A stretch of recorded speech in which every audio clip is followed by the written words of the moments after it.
This is Pet Life Radio. Let's talk pets.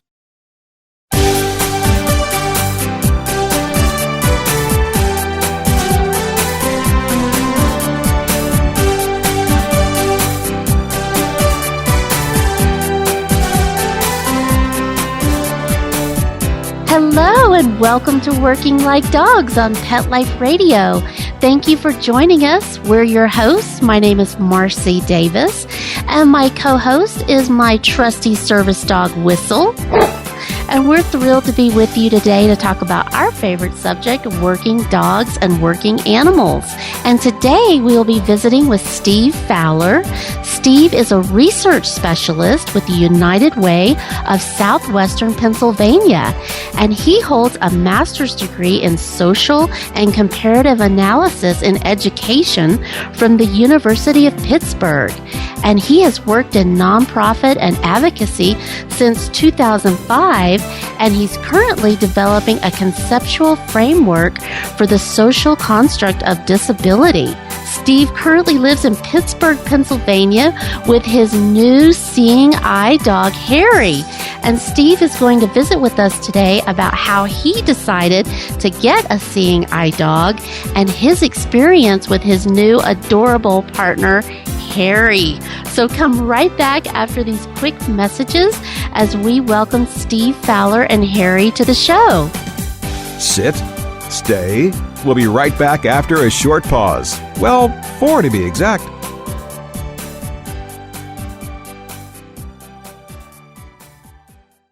Do you know that moment when your dirty dog's about to jump in your nice, clean car? You can avoid all the cleanup and mess with a 4K9 seat cover.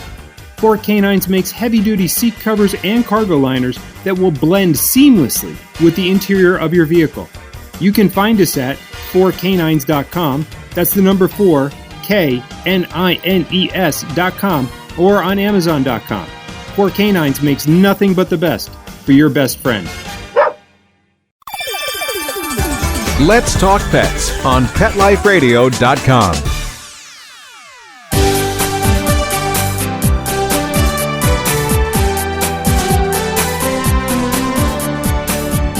Welcome back to Working Like Dogs on Pet Life Radio.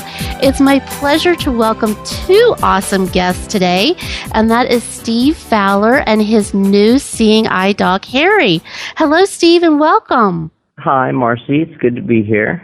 Yeah, well, I'm so excited because you have so much to share with us today about your new dog, Harry. Yeah, and, it's interesting, Marcie. We connected because I had found a webinar that you had done previously, and I had a lot of questions about getting a first service dog and what to expect, and you said to me, honestly, I wish that I had asked those questions. So you and I decided that it would be a good idea for me to maybe come on and share my experiences, and that's what we're here to do. Absolutely, yes, because it is a huge major life decision to get any kind of working dog, as you and I talked about. I mean, it really changes your life. And so tell us, Steve, how did you really make that decision to get your first dog?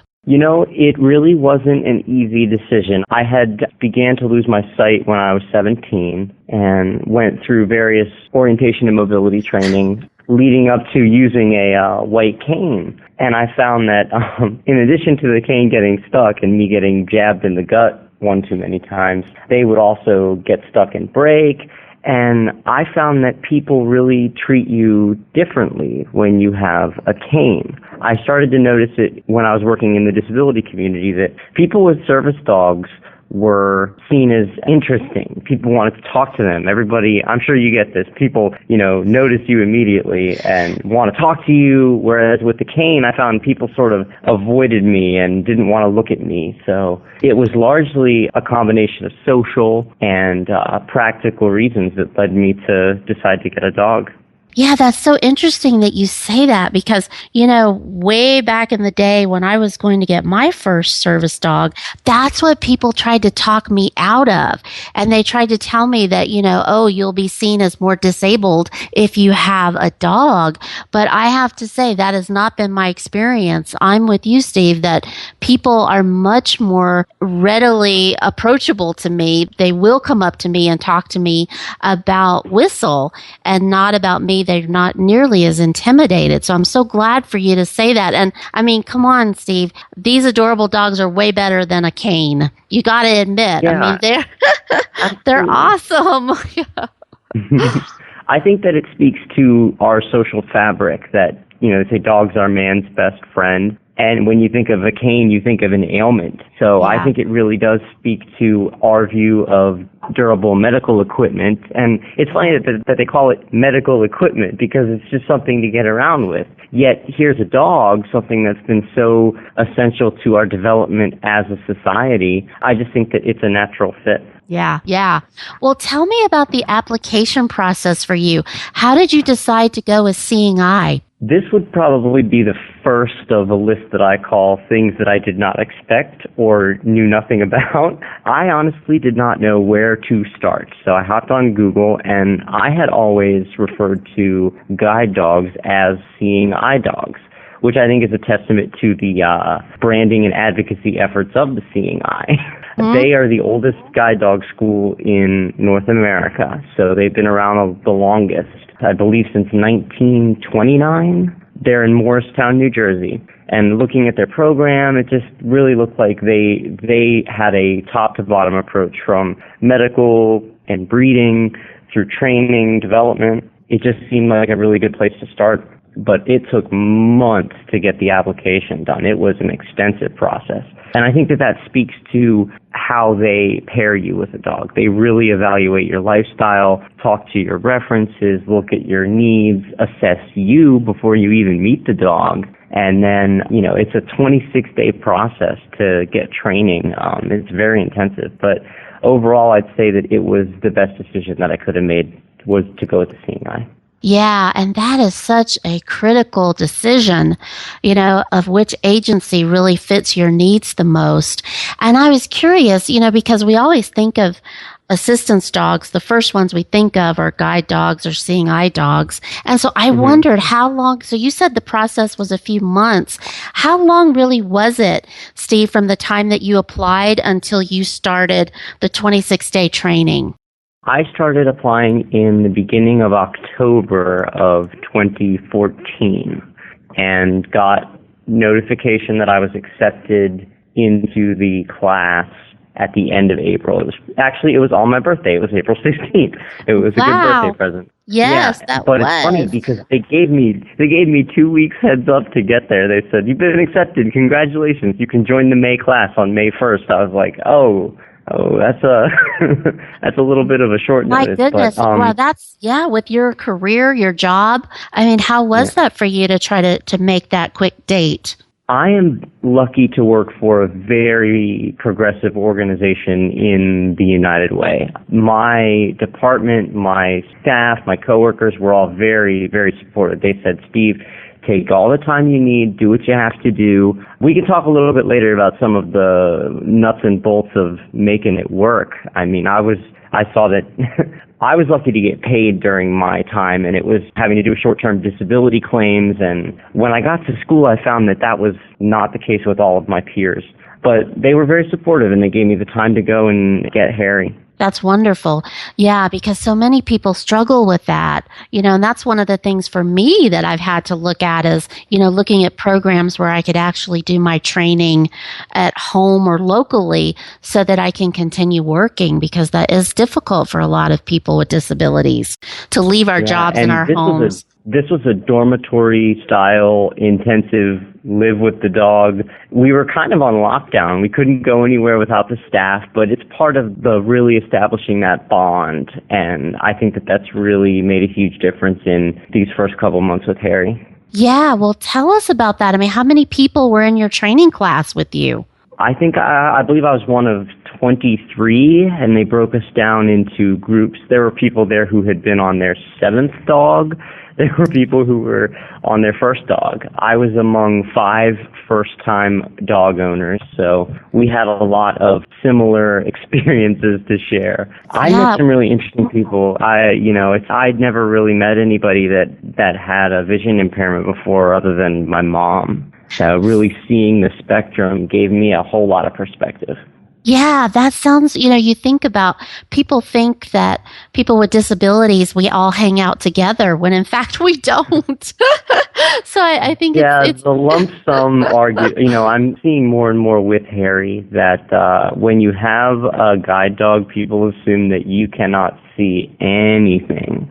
Mm-hmm. And I have low vision and progressive degenerative vision, so I'm still fortunate to maintain a fair amount of vision in my one-sighted eye. So it is interesting to see people's interaction with me. Yeah.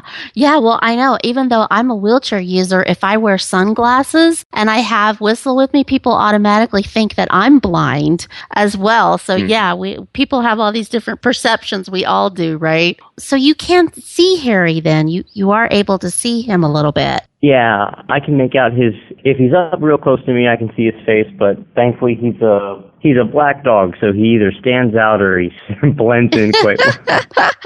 Well, he is so adorable because you did share an amazing photo with me that we will share with our listeners. So tell us about Harry and what it was like to meet him for the first time. I was kind of a unique situation. I mentioned earlier that I was accepted into the May class, but ended up not going until June. It turns out that Harry was available for placement in the May class as a dog candidate. They sort of do like a dog draft 3 days in after they've evaluated all the students. They sit down, and it is kind of like the NFL draft. Harry's going to go to Steve, and then other trainers talk about it. But Harry did not get placed in the May class, and he was available for the June class. So I like to think that it was kind of meant to be. Yeah, he was waiting on you. Absolutely. He was trained by someone who was not continuing as the guide dog trainer. And what I noticed was a lot of my peers had issues sort of reworking the bond from trainer to assigned guide dog owner. Yes, A lot of the dogs had trouble. Well, I say trouble. It just was a bit of a transition time between learning to listen to the owner and learning to listen to the trainer. Right. Well, Harry's trainer wasn't there, so he immediately formed an attachment to me. Oh, that was good for you guys. Yeah. Yeah. He was a little unsure about me in the beginning. They, like I said, we were there for 3 days before we even met the dogs. And so they had us in our rooms and they brought the dogs to us. And he was sort of not sure what to think of me. But I got down on the floor and just kind of like had that initial, hey, meet and greet. But it's funny, I took a picture of him, and the picture of when I first met him, I'll have to send you. It's him in his harness, and he's kind of like not sure what to think. Compared to a picture of him now, he's fully confident and ready to go. Oh, that's wonderful. That's wonderful. So when they brought him to you, did he stay with you at that point, or did they take him back? He was at my side from then on. Anywhere I went, Harry went. I mean, They have a very, we were not supposed to interact with other people's dogs, pet them, or anything really, so that the dogs learn that they get food, they get affection, they get permission to go to the bathroom from only us. Yeah, so he depends on you as much as you depend on him, right? Absolutely. Plus, I think it speaks to the pack mentality of the dogs. They respond to an alpha, and alpha brings the food. Right. Alpha gives the love. So. You're everything. You're fun, you're food, you're all those things that they need, which is just so beautiful. Well, we are going to take just a quick break and hear some important messages from our sponsors. And then we're going to come back and continue talking with Steve Fowler about his wonderful experience with his new seeing eye dog, Harry. So come right back after these quick messages. We'll be right back right after these messages. Stay tuned.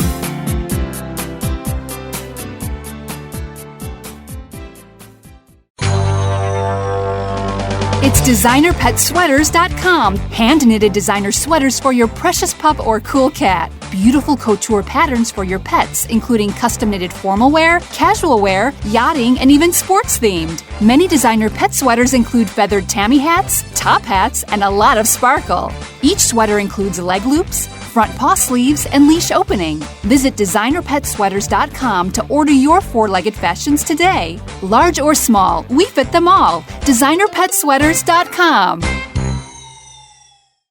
Hi, I'm Dana Humphrey, the founder of Whitegate PR. We have been specializing in PR and marketing in the pet industry for over 10 years. If you have a pet product or service you would like to promote, give us a call. We can help create awareness for your brand on TV, radio, magazines, newspapers, and blogs. Feel free to reach me directly at 619-414-9307 or learn more on our website at whitegatepr.com or follow us on Facebook. Let's talk pets Let's talk pets on Pet Life Radio. Pet Life Radio. PetLifeRadio.com.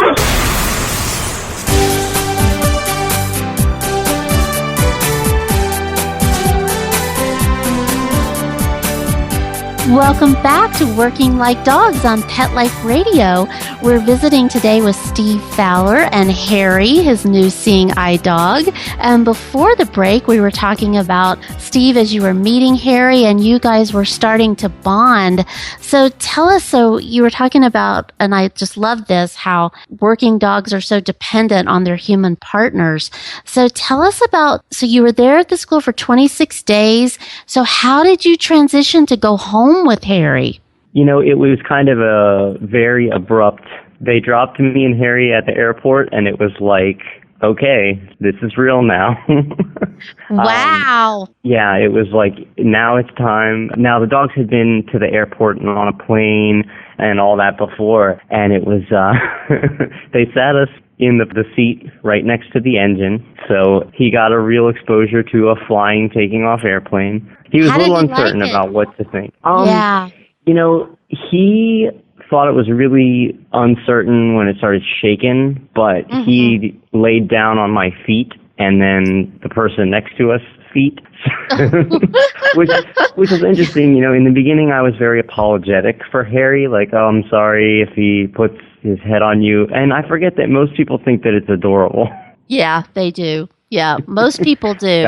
I just worry about that one instance where the person's going to not like dogs, and that's my big fear when we're out and about. Yeah, and I can tell you, I have had that more than once, and you'll get through it. It's not pleasant, but you definitely will encounter people that for different reasons have fears or insecurities or just, it's unfortunate, but you'll get through it. Yeah, I actually had my first refusal of service the other day. I was going along fine thinking, all right, the world is a very accepting place. and then I called for a ride share, and the driver showed up and said, no, you can't bring your dog in my car. And I had reached out to the ride share company and said, hey, you know, this is a fuzzy area because, yes, it is a public service, but it's use of private property. People use their cars to drive other people. So it's a gray area of legislation. But the company assured me, you know, it's our policy that the drivers take all service animals, and we're happy to do it. Well, one thing led to another, and I just didn't feel like fighting that day. And I find that that's the second item on the list of things that I did not anticipate, and that is I have to decide every day how much do I feel like educating the world. Yes, you're right. You're right. I can tell you some days I am Mr. Explanation. I am let's teach the world. Other days I'm like, I just want to read my email and not talk about dogs. Yeah. Or enlighten people to the don't pet my dog, please let him work. Yeah. Right. It's so true. It's so true. You do have to just pick the times when you're willing to address it and not. I know sometimes I just act like I have blinders on and I just want to get through the grocery store. You know, when people they are so curious and they are so adorable that, you know, it is hard to resist. But sometimes I just act like I don't see anybody. Otherwise, you'd never get your groceries and get home. my anonymity is gone.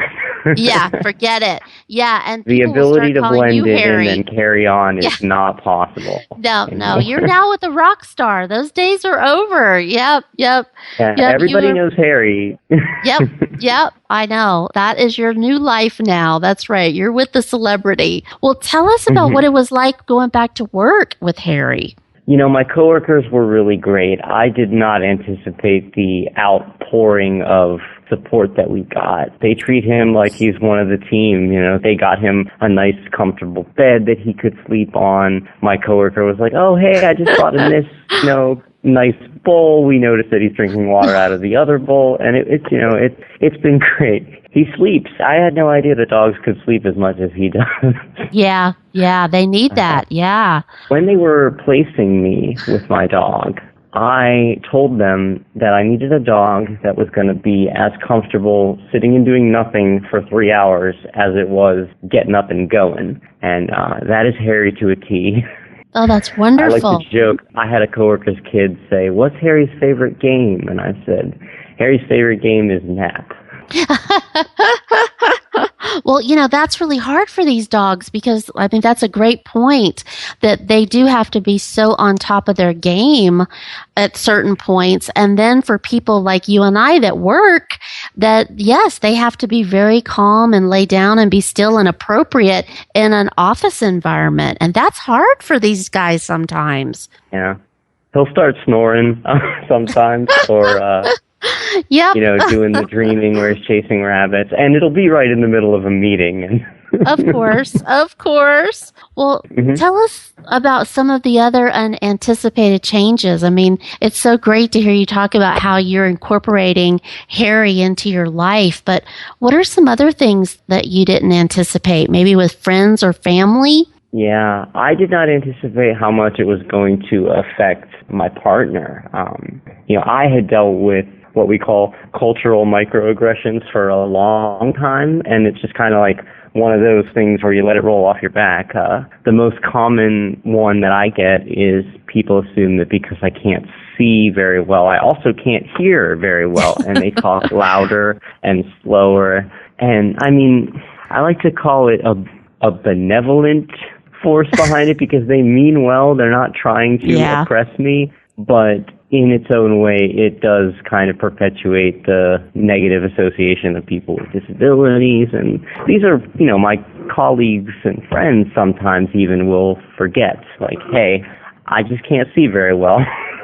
Right. But she was not anticipating the attention that we were going to get when we're out in public. And, he's so good. And, she called it the spectacle, and she meant well when she said this, but the spectacle of the animal that's not common. And another thing is the having to decide if I want to take Harry somewhere.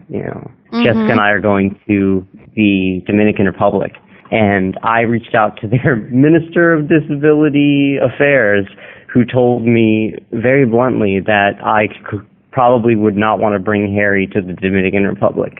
That hotels and everything, that culturally it's not quite as progressive as it is here in the United States. Yes, yeah.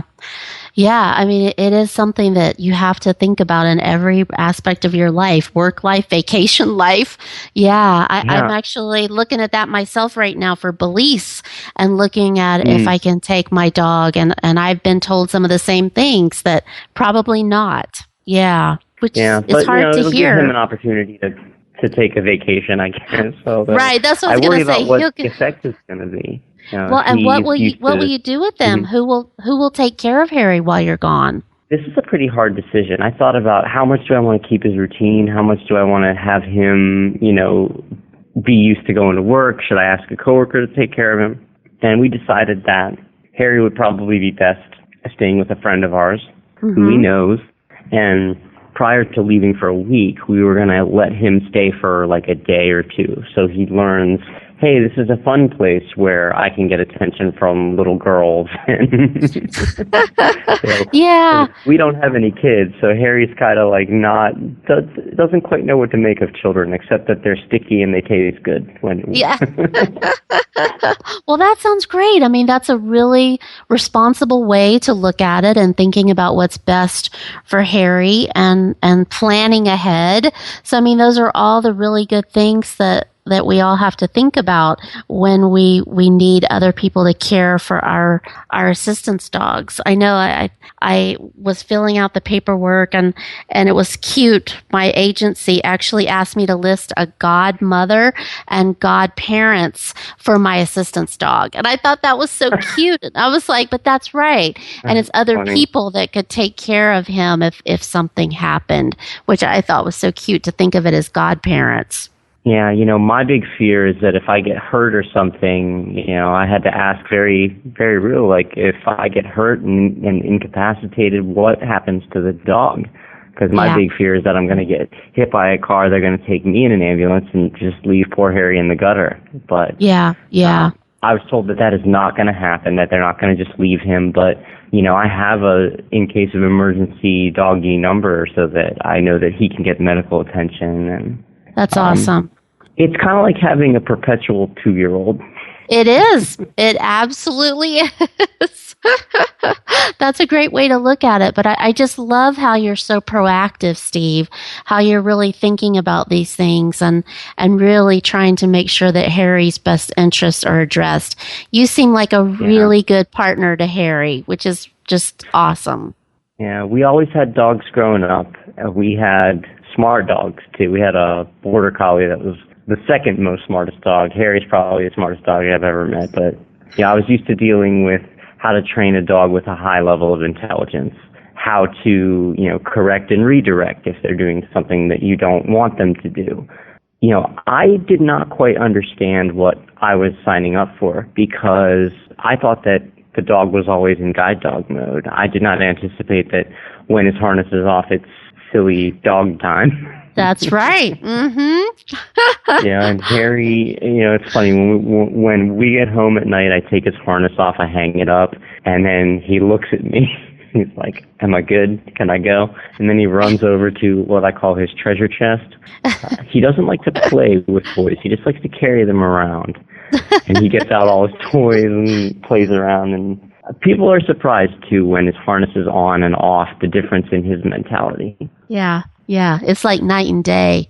Yeah. It really is. Like his focus is totally different. And I did not expect there to be that dichotomy to his personality. I kind of expected, I'd heard stories about police dogs, how they're zombies, how they, train the dogs to do neurotic things. But, I was very, very, very misinformed going into it. So I'm glad that I was able to learn and share my experiences.